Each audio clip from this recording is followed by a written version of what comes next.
This recording by J. Hall. The Wonderful Wizard of Oz by L. Frank Baum. Chapter 7. The Journey to the Great Oz. They were obliged to camp out that night under a large tree in the forest, for there were no houses near. The tree made a good thick covering to protect them from the dew, and the Tin Woodman chopped a great pile of wood with his axe, and Dorothy built a splendid fire that warmed her and made her feel less lonely. She and Toto ate the last of their bread, and now she did not know what they would do for breakfast. "If you wish," said the Lion, "I will go into the forest and kill a deer for you. You can roast it by the fire, since your tastes are so peculiar that you prefer cooked food, and then you will have a very good breakfast." "Don't, please, don't," begged the Tin Woodman. "I should certainly weep if you kill a poor deer, and then my jaws would rust again." But the Lion went away into the forest and found his own supper, and no one ever knew what it was, for he didn't mention it. And the Scarecrow found a tree full of nuts and filled Dorothy's basket with them, so that she would not be hungry for a long time. She thought that this was very kind and thoughtful of the Scarecrow, but he laughed heartily at the awkward way in which the poor creature picked up the nuts. His padded hands were so clumsy, and the nuts were so small that he dropped almost as many as he put in the basket. But the Scarecrow did not mind how long it took him to fill the basket, for it enabled him to keep away from the fire, as he feared a spark might get into his straw and burn him up. So he kept a good distance away from the flames, and only came near to cover Dorothy with dry leaves when she lay down to sleep. These kept her very snug and warm, and she slept soundly until morning. When it was daylight, the girl bathed her face in a little rippling brook, and soon after they all started toward the Emerald City. This was to be an eventful day for the travelers. They had hardly been walking an hour when they saw before them a great ditch that crossed the road and divided the forest as far as they could see on either side. It was a very wide ditch, and when they crept up to the edge and looked into it, they could see that it was also very deep, and there were many big, jagged rocks at the bottom. The sides were so steep that none of them could climb down, and for a moment it seemed that their journey must end. "What shall we do?" asked Dorothy despairingly. "I haven't the faintest idea," said the Tin Woodman, and the Lion shook his shaggy mane and looked thoughtfully.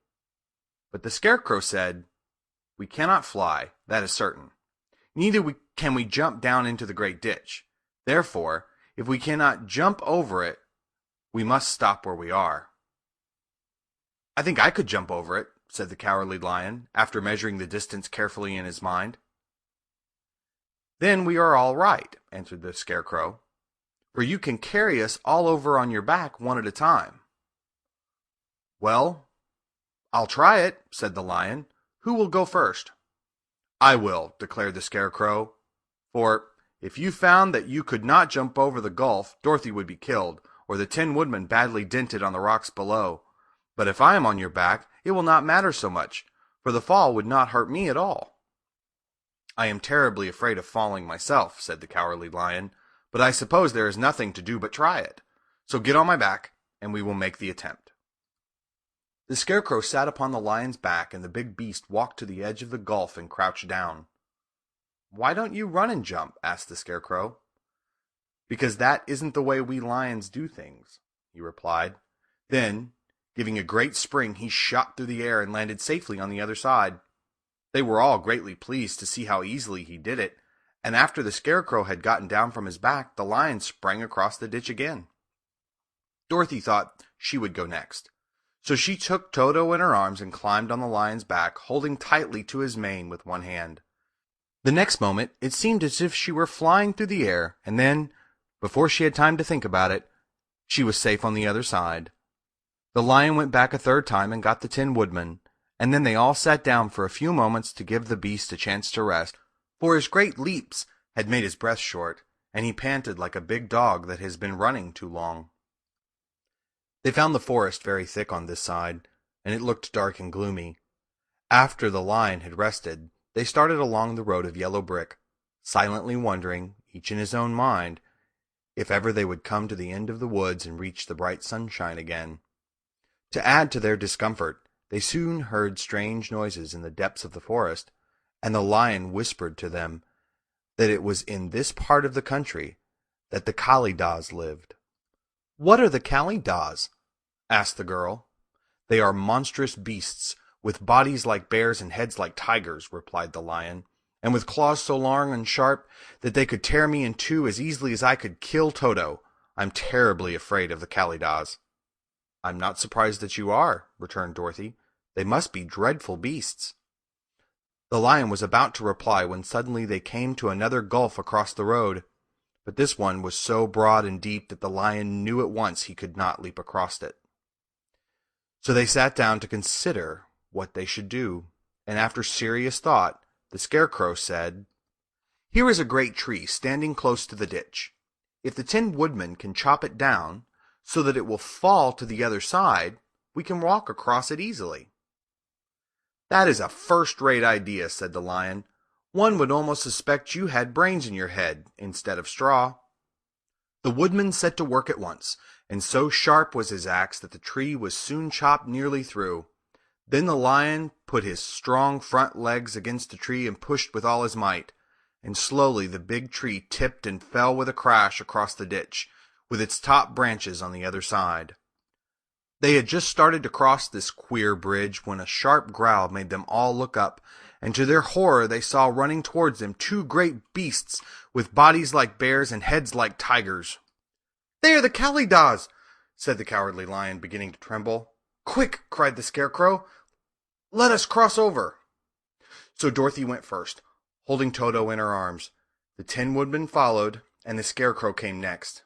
The lion, although he was certainly afraid, turned to face the Kalidas, and then he gave so loud and terrible a roar that Dorothy screamed and the Scarecrow fell over backwards, while even the fierce beast stopped short and looked at him in surprise. But seeing that they were bigger than the lion, and remembering that there were two of them and only one of him, the Kalidas again rushed forward, and the lion crossed over the tree and turned to see what they would do next. Without stopping an instant, the fierce beast also began to cross the tree, and the lion said to Dorothy, "We are lost, for they will surely tear us to pieces with their sharp claws, but stand close behind me, and I will fight them as long as I am alive." "Wait a minute," called the Scarecrow. He had been thinking what was best to be done, and now he asked the woodman to chop away at the end of the tree that rested on their side of the ditch. The Tin Woodman began to use his axe at once, and, just as the two Kalidas were nearly across, the tree fell with a crash into the gulf, carrying the ugly, snarling brutes with it, and both were dashed to pieces on the sharp rocks at the bottom. "Well," said the Cowardly Lion, drawing in a long breath of relief, "I see we are going to live a little while longer, and I am glad of it. For it must be a very uncomfortable thing not to be alive. Those creatures frightened me so badly that my heart is beating yet."